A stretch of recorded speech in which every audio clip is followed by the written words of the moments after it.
My name is Daryl Monto, and I'm the SACNAS Native Initiatives Manager. Before we begin, I want to acknowledge that this is an unprecedented time, and there is a lot we need to do to help each other and support one another. On Monday, SACNAS President Sonia Zarote issued a statement on behalf of the organization declaring that SACNAS stands in solidarity with Black communities and condemns racial injustice. If you haven't had a chance to read the statement, it is still available on the website, sacnas.org. Lastly, I want to reiterate that SACNAS is here for you, and we will continue to raise our voice for issues affecting our community. With that said, I am excited to welcome you to a live question and answer session with SACNAS role model, Dr. Rosalyn Lapier. This webinar is a follow-up to an in-depth interview with Dr. Lapier, where we discussed her journey in STEM, her research, and her advice for the next generation of scientists. The goal of today's session is to provide a welcoming space for you to ask Dr. Lapier your questions directly and learn from this incredible mentor. Before we begin taking your questions, I would like to briefly reintroduce our guest. Dr. Lapier is an enrolled member of the Blackfeet Tribe of Montana and is also Métis. She received her BA in physics and a PhD in environmental history. In addition to being a current faculty member at the University of Montana, she is also an award-winning writer with numerous articles and several published books. She is an advocate for indigenous people, and her work has centered on language revitalization, environmental justice in indigenous communities, and she is committed to strengthening traditional environmental knowledge. We are very pleased to have her join us today. Thank you, Dr. Lapier, for taking time out of your schedule to be here with us. We truly appreciate it. Thank you for the invitation again. So to our viewing audience, you can now begin submitting a question for Dr. Lapier by using the chat feature on your screen. Thank you in advance for your questions. Now let's begin. So our first question actually comes from a participant that registered, and we asked participants to submit a question ahead of time. And so this actually comes from one of our registrants. First question is, what reminders do you use to keep you motivated and continuously striving for increased diverse representation? So, well, thank you for that question. And thank you again, SACNAS, for the opportunity to visit with the SACNAS community and to share my experiences. So that's a great question about, kind of staying motivated. And I think that we all have different sort of things that keep us motivated, especially during these times. But one of the things that I always use is a quote that my grandmother gave me. And so I interview a lot of elders as part of my research with ethnobotany. And I had been interviewing her over the years, and she would always have kind of end with this phrase of saying, well, she'd share something and then she'd say, write that down, And so I started using that as sort of a mantra of what I do as a scholar, which is, kind of documenting information and sharing that information. And so in terms of like motivation, when I'm sort of like, I'm tired of what I'm doing, or working on kind of the next thing, I always think about, okay, what am I trying to do here? I'm trying to, share this information about traditional ecological knowledge that our elders have been sharing with us and telling us, and that my grandmother would always want me to, quote unquote, like write that down. That's something that keeps me motivated, but I think we all kind of have those little kind of sayings and things like that that our people in our community, or maybe our family, our elders have shared with us. And those are always great to, keep sometimes on like a little Post-it and kind of write it down to remind yourself of, what you're doing, why you're doing it, and what you hope to be, how you hope to actually empower or impact that next group of students or next generation. So, great question. Yeah, that's really good question. Thank you, whoever submitted that question. I appreciate it. And so we have another question for you. how do you define indigenous science? And are you seeing Western scientists embracing more indigenous Western scientific models? I would say that my definition of indigenous science is really not any different than the definition that we use for Western science, which is evidence-based data that we have collected over time based on observation and based on experimentation. Right? So I think that on the foundational level, that definition is the same, whether it's indigenous science or Western science. The only thing that I would say is different between sort of indigenous knowledge, indigenous science, and Western is that indigenous people also add our own belief systems. And so that may be sort of a religious basis to a particular understanding or belief about a particular part of the natural world that we're observing. And that's very different than Western science. Western science does not include belief system or include like philosophy or religion as part of what is considered Western science the way indigenous people do. And I think that that is really kind of the key fundamental difference. So the second half of that question, can you repeat it again? Sure. Are you seeing Western scientists embracing more indigenous Western scientific models? I think that there is much more of a recognition of indigenous knowledge and indigenous science, and there's definitely much more of a recognition of indigenous people having lived in places for very long periods of time, having this knowledge about that particular place and the natural world of that particular place. And so Western scientists are, on the one hand, interested in learning about how indigenous people have interacted with particular places over long periods of time. When it comes to that second part of my definition of what is kind of indigenous science or indigenous knowledge, which is kind of that added bit of our philosophy, our belief systems, our religious systems, that is kind of where the fault line is between Western science and indigenous knowledge, where I would argue that there's a lot of Western scientists who are not willing to sort of add that part of indigenous knowledge or indigenous science into their discussion or understanding of particular parts of indigenous science. Sure. Wow. Really great detailed explanation. Thank you for sharing that. Okay, we'll go to another question aimed more for students. What other organizations, societies, or groups are you involved with? And how important is it for students or professionals to be involved and engaged? So I think it's important for students to get involved in as many organizations as they can with their time. So SACNAS, of course, is a great organization to get involved with. But then whatever your professional organizations are, so whether you're, again, sort of in biology or ecology or chemistry or mathematics or engineering, whatever it is, get involved in those professional organizations so that you can have a voice within those organizations, and so that they can see that there are indigenous people and Latinx people who are doing these types of math, science, engineering, what was the T? Technology. I said that down backwards there.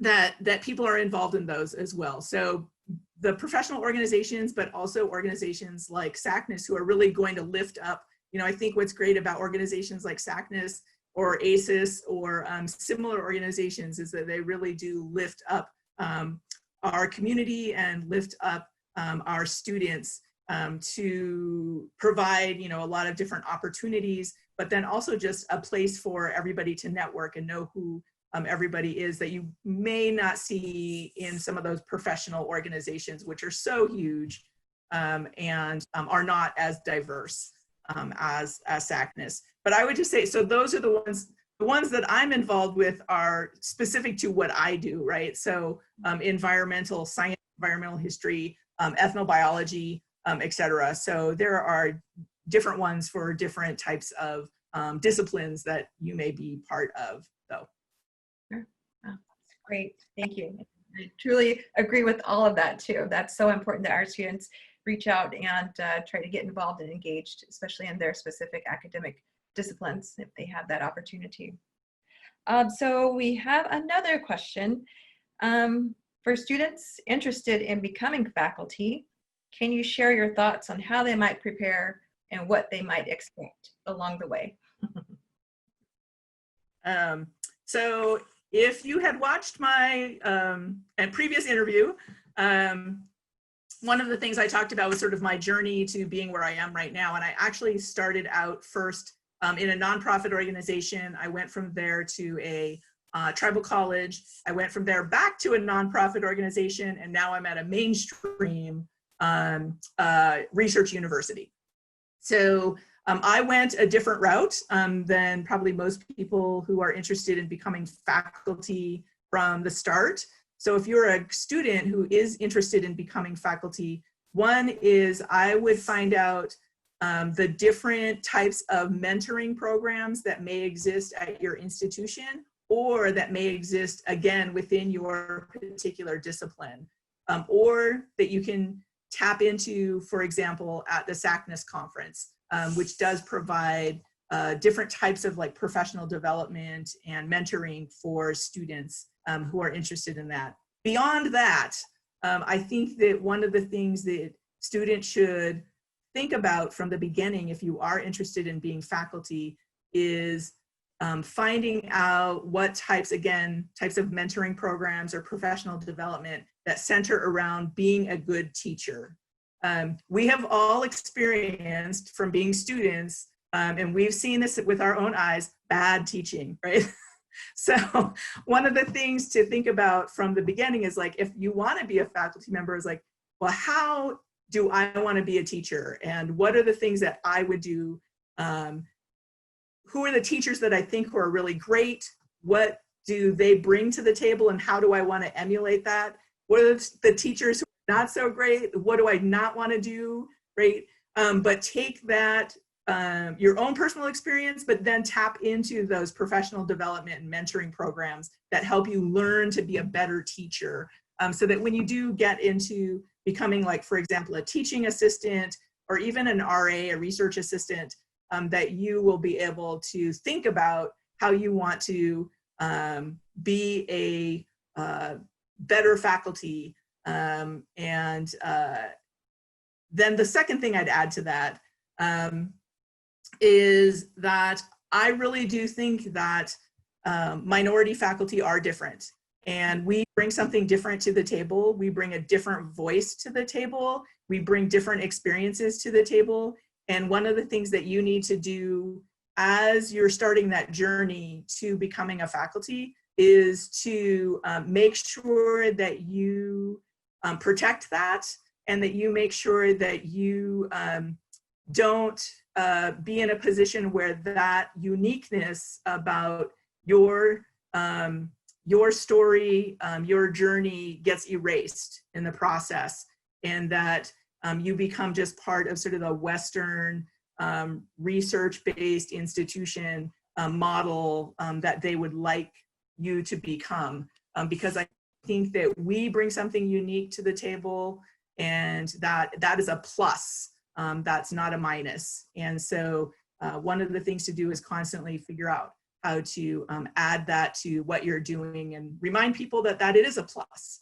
And so that it's not something that you want to unteach yourself, but something that you want to actually sort of shout out yourself to make sure that you are, when you get into those positions and you begin to learn to become a teacher, that those are the things that you want to make sure that people recognize and see as important. So thank you. That was a good question. Really good. And it's got me curious. This next question could probably pertain to faculty, but the question is, where'd it go? How can institutions improve recruiting Native American Indigenous students in STEM? And I think the other thing too, I mean, that could probably expand to also faculty. So I think this is something that a lot of institutions, there's a question a lot of institutions have, but I think that one of the things that institutions need to do is they need to, on the one hand, provide professional development and training to their admissions and recruitment staff, so that that is something that their own staff know how to do, and not try to fall back too much on having faculty do that. There is a tendency in some research institutions that they'll say, oh, well, you're the, you're the Native faculty. Why don't you go out and recruit Native students? Hey, you're the Latinx faculty. Why don't you go out and recruit students? That's not what we're trained to do. I'm an ethnobotanist. Like, I'm not a trained diversity, recruiter. And I wouldn't do it well. But there are people who do it very well. And there are people out there who are very passionate about that. And so I think that institutions need to train their folks to be able to do that, tap into those folks, or hire people who know how to do that. And then, again, shout out to SACNAS. I mean, I think SACNAS is a great annual conference where recruiters can go to recruit students, but also just to talk to other recruiters and learn to be better at what they do. Which is, recruiting minority students in STEM to their programs. So I think that that's kind of a special discipline that people can learn how to do and be good at it. Again, not something that a lot of faculty are not so good at, so don't ask us to do it. Another question, this came in through the question and answer feature. And this says, thank you, Dr. Lapier. You discussed in your interview how being connected to your identity and community is an important part about being an Indigenous researcher. Do you have advice on how to navigate issues where your administration talks about wanting diversity, but then they don't really recognize the outside work of being an Indigenous person and how it directly relates to your academic responsibilities? So that's a really good question and a really timely question at this time. Probably, as most of the audience right now has seen in the last week, and then folks in the future who may see this on YouTube, this is a conversation that's happening right now. We are seeing, for example, a lot of scientific organizations, but also colleges and universities are writing statements, right? Statements of solidarity with the Black community, statements of trying to address racism and structural racism within our communities. And one of the things that we're seeing, for example, with those statements is often, and you see this on Twitter, people are making these statements of like, hey, you're making this statement of solidarity, but what does your cabinet look like, right? What does the president's cabinet look like? What does the top administration look like? What does the board of directors look like? Like, are you actually following through like these words of solidarity, of increased diversity and inclusion? Does that include, what does it look like now, right? So, and I think that those are the questions that we should ask. Those are definitely, and that we should push forward.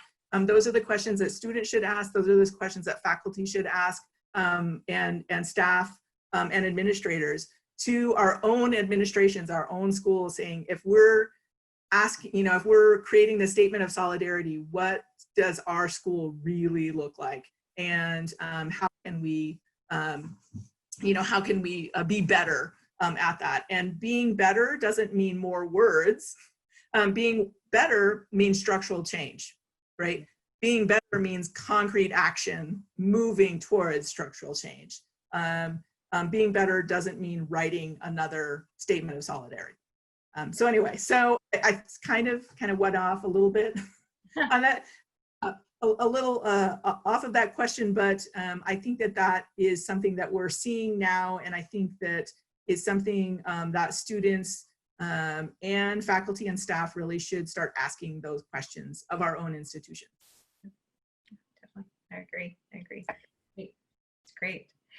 We have another question that came in. So how was language a part of your life as a youth? And I'm pretty sure they're referring to your language, your tribal language. I think that is what they mean. So one of the things that I think is really important, and I did discuss in the longer interview, was the importance of indigenous languages, but I would argue the importance of multilingualism. I think it is important in the United States today and the world that we be a multilingual society and that we not become a single language society. And this is also something that I spoke about a couple of years ago when I was one of the featured speakers at the SACNAS conference. I had discussed how it was important that we not be an English-only country because one of the things that we know from being multilingual is people who are multilingual have higher cognitive ability.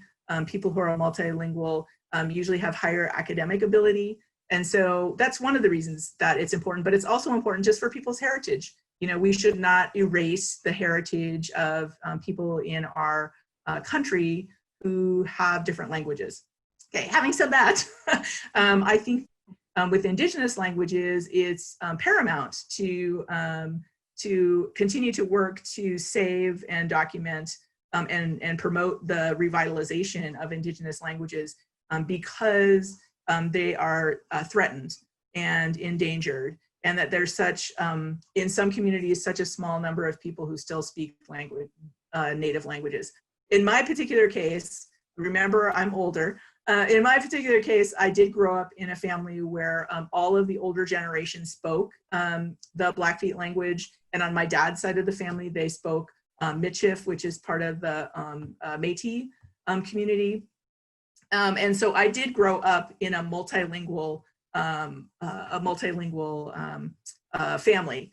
And as the years passed, our community became much more English speaking. And right now on the Blackfeet Reservation in Montana, the vast majority of people on our reservation only speak the English language.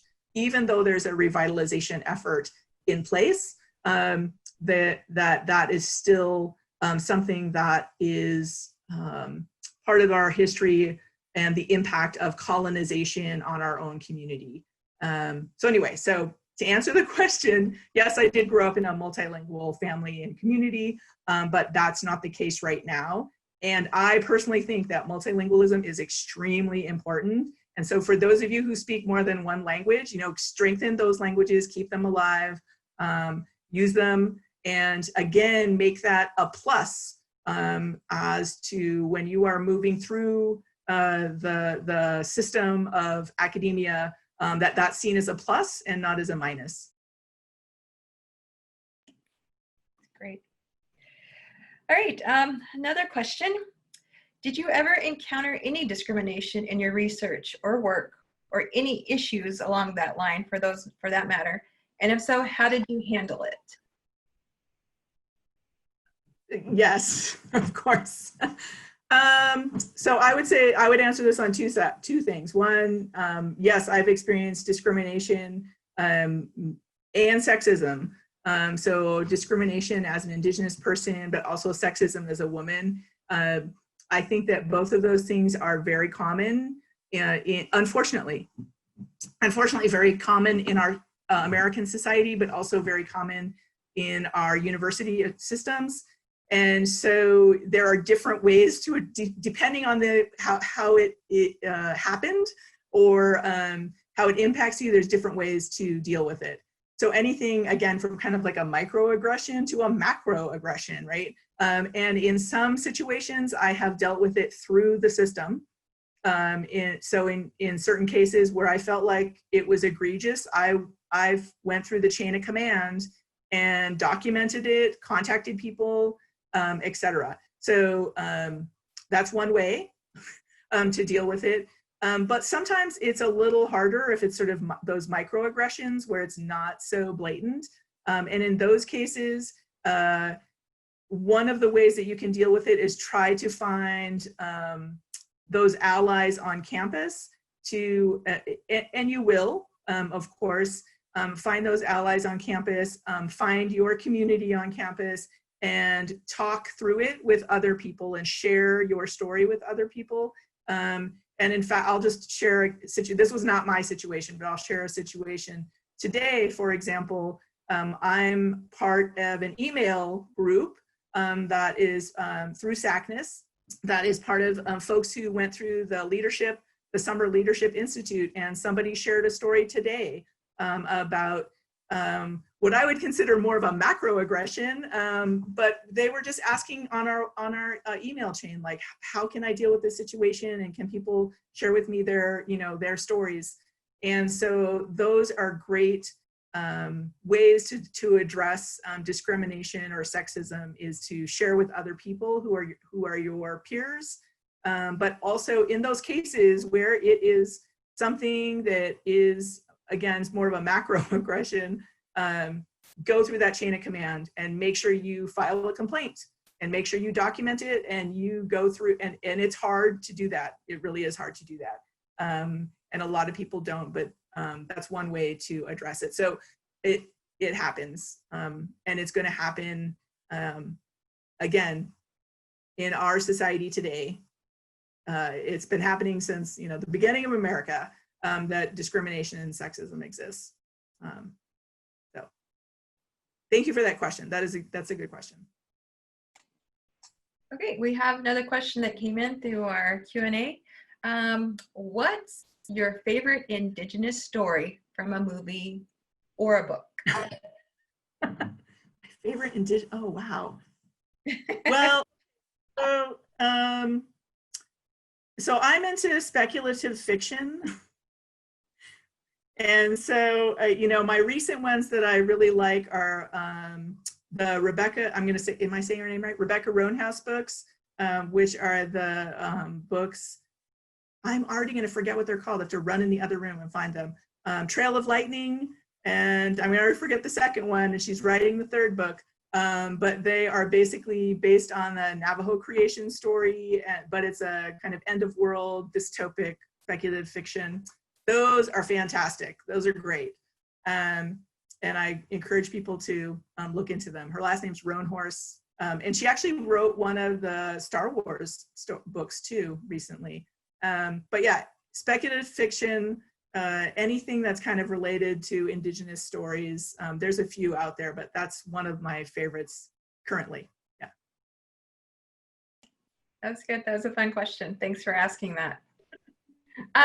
So another question that we had was actually someone asking about suggested text for future teachers, specifically in social studies, but I think this probably could be broader. So if you have suggestions on texts that our up-and-coming teachers could reference, that would be great. If you have anything to share. Well, I think there's some great Indigenous women scholars out there who have written some great stuff. Again, I'm in environmental studies, so I kind of lean towards kind of the environmental studies books and stuff that is out there. So I'll just give you a couple of names. Melissa K. Nelson, who is at San Francisco State. She's from Turtle Mountain Tribe. She has done some great work, articles, and some books as well. Robin Kimmerer, who is at SUNY Syracuse in New York. Kim Anderson, who is a professor up in Canada who does women's health and issues, has done some great stuff. Elizabeth Hoover, who is at Brown University. She's now moving to Berkeley in the coming year, has a couple of books on food sovereignty and also environmental pollution in the Mohawk community. And then there's other folks who are out there. Brenda Child, who is a Native American Studies professor at Minnesota, has written several books on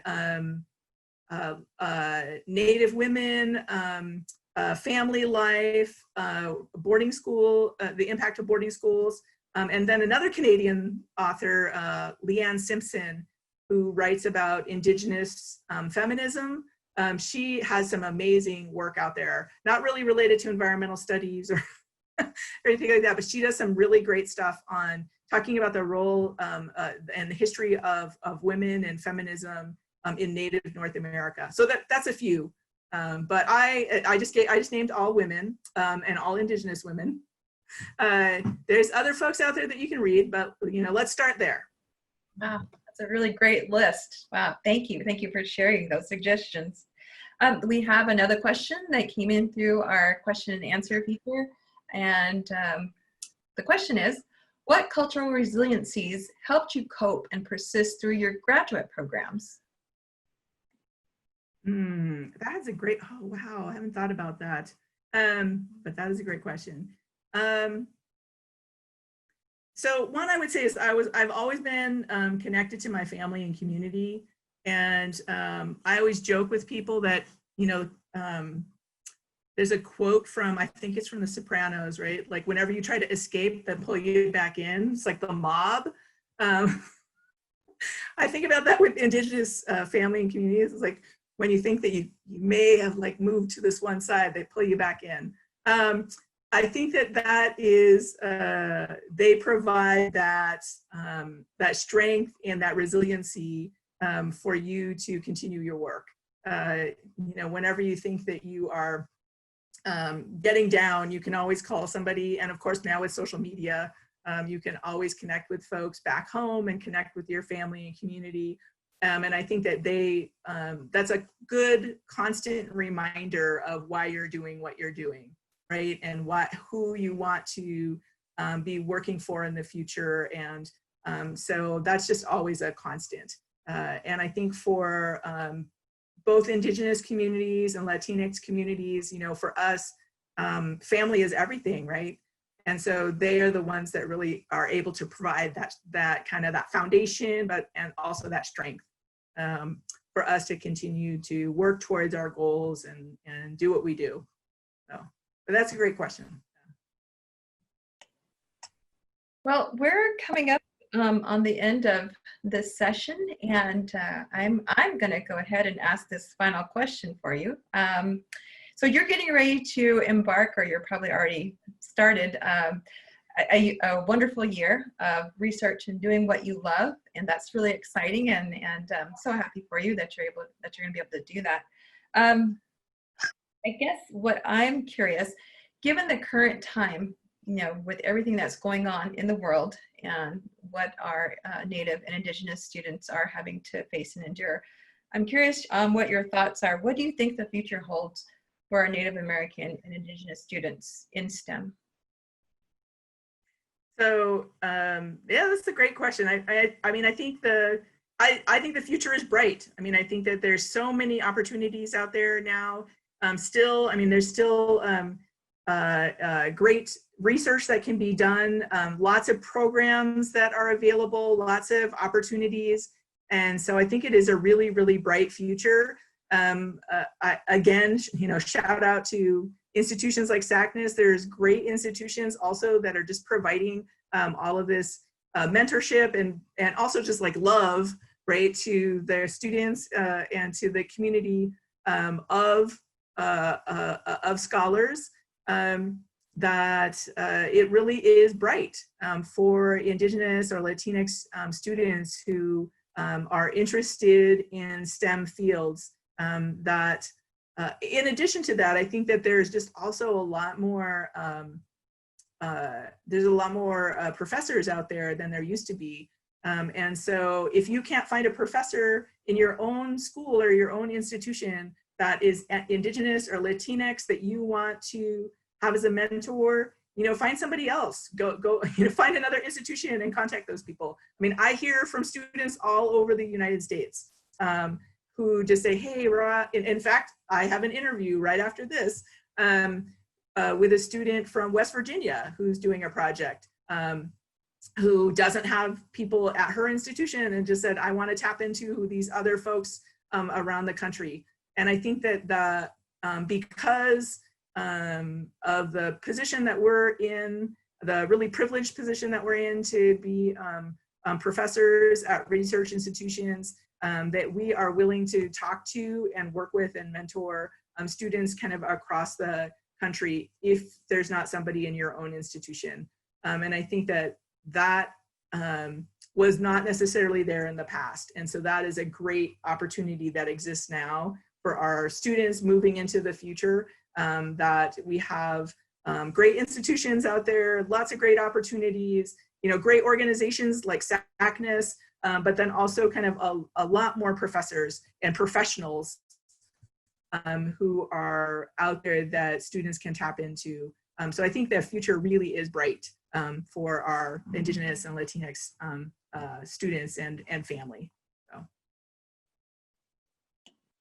That's really great. That's wonderful, and that's so encouraging to hear, especially from a faculty member, that you know that you're there and you will be there for students, not just your students, but all students. So that's great. That's great. I appreciate that.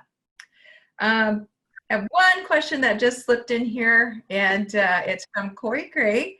And Corey said, "I'm Blackfeet too. I live in Eastern Washington. And I'd love to have some native plants from back in Blackfoot country down here in my garden or home landscape. Are there options or anything cool you could recommend?" So,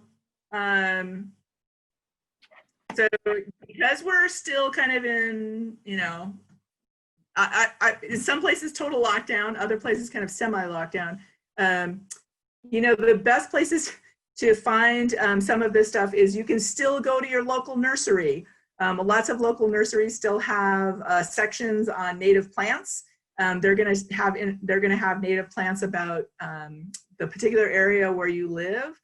But if you do a little bit of research on Blackfeet, and it doesn't take much research, you can find lists of, and I can actually send one to you too, lists of native plants that are important to the Blackfeet and the Blackfeet have used. And then go to your local nursery.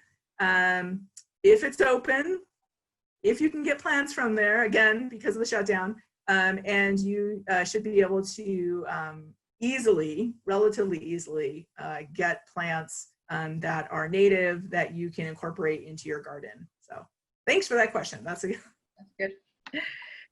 Well, that's all the questions that we have for you today. And I want to thank you again. And I also want to thank our viewers for all the wonderful questions that you submitted. Those were really great. And so I'm certain, again, that I speak on behalf of all of our viewers that this has been very enlightening, engaging, and very inspiring. And so again, thank you. Appreciate your time. If you would like to view Dr. Lapierre's writings or learn more about her research, you can visit her website, and that's being left in the chat, rosalynlapier.com, or you can connect with her in the SACNAS online community at membership.sacnas.org. So be sure and check out that chat to obtain those links. Lastly, for our viewers, we hope you enjoyed today's webinar. From all of us at SACNAS, thank you again for joining us. Be safe. And we hope to see you at the next webinar. Thanks.